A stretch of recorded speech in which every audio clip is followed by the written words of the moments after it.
Okay. A lot of us have been talking about politics or watching how zany and crazed our legislators are and feeling as citizens like we have no power. We're pathetic. We have no way to uh, have an impact on what goes on in Washington or Sacramento. So we've come up with a solution to the problem to save our democracy, and it consists of um, debates, open, regular debates between office holders and citizens on a monthly basis. We got to hold the politicians accountable because that's the only way to embarrass them into doing the right thing. Um, but not only that, we need to have a way to get reliable political information because right now everything that's important in politics happens behind closed doors. And so, like when the lobbyist for Exxon goes calling on your congress member, we don't even know they're having a meeting, let alone what they're promising each other. So, how do we solve these kinds of problems? Well, the way that we solve the problem of police brutality, or starting to solve the police brutality problem, is to put cameras and microphones on the police.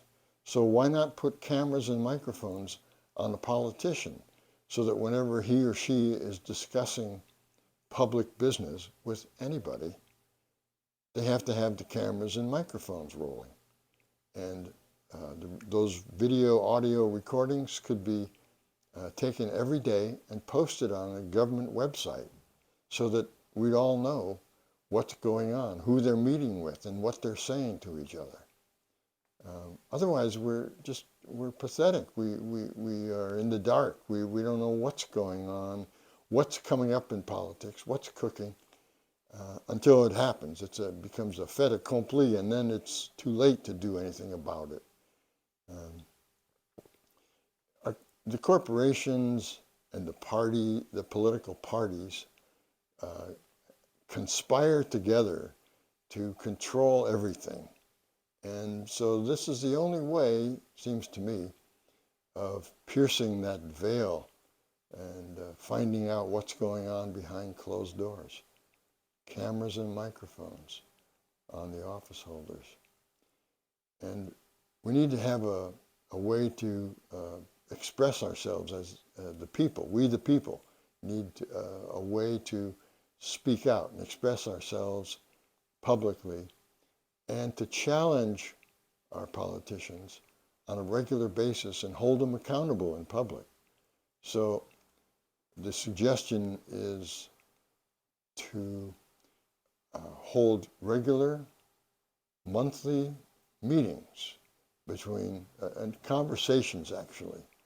Every month, every office holder and every candidate who's on the ballot during election season would have to engage in a half-hour conversation with a citizen.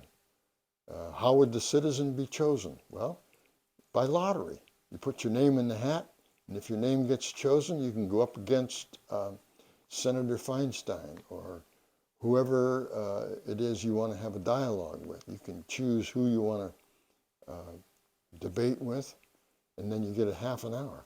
And then if you get chosen, but you don't feel adequate to the task, you can appoint a proxy spokesperson, somebody who's a pundit, a podcaster, a journalist, a teacher, a scholar, anybody who you think is a clear thinker and can express themselves well in public, appoint them as your proxy spokesperson. So this would be a new political office, the office of proxy, or the office of citizen, or the citizen's proxy. And so we'd have some real dialogue because every month, every politician who's in office or who's running for office would have to appear on TV and answer up, be held accountable in front of the whole country. And it seems to me that's that's the best way to get politicians to change their ways and stop focusing on the corporate interests and start focusing on the public interest. It's that simple, and it's very clear right now that our elections and our new laws are all pretty much under the control of the parties and the corporations, especially the big corporate groups, J.P. Morgan, Charles Koch, Exxon Mobil, you name it.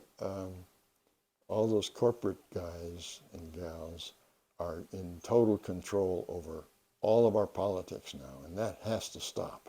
So these two new methods of putting cameras and microphones on the politicians at all times when they're discussing public business, and putting them on a regular monthly requirement to appear on television for a 30-minute conversation with a citizen or that citizen's appointed proxy spokesperson. And then we get some real results. We get some real basic change, and we'd be able to say truthfully that our leaders are actually finally promoting the general welfare, which is what the Constitution requires. That's in the preamble. In order to form a more perfect union and create liberty and so on, and promote the general welfare. Right now, the general welfare is totally disregarded. But health care, only the people with good jobs or with a lot of money can get decent health care. That's not right. We've got to be able to confront our politicians to make them face up to the problem of getting health care to everybody who needs it. Or global warming. We get no meaningful action in the global climate crisis. And it is a crisis. And there's an awful lot of smart people who are telling us if we don't do something really strong and meaningful to reverse that process, we're all doomed. So let's get it together and demand that we have this opportunity to confront our politicians, to listen in on our politicians, and to really be in charge and have a genuine democracy, as opposed to what we have now, which is pretty much a corporatocracy. Whatever you want to call it, it's not democracy. So we've got a proposed constitutional amendment that would put these two requirements into effect. It's on the website, which is www.voters-intervene.org. That's got a little bit of background information, and it's also got the text of the proposed constitutional amendment. So let's get started. Let's make ourselves into real citizens as opposed to pawns in the corporate game of what they now call American politics. Thank you.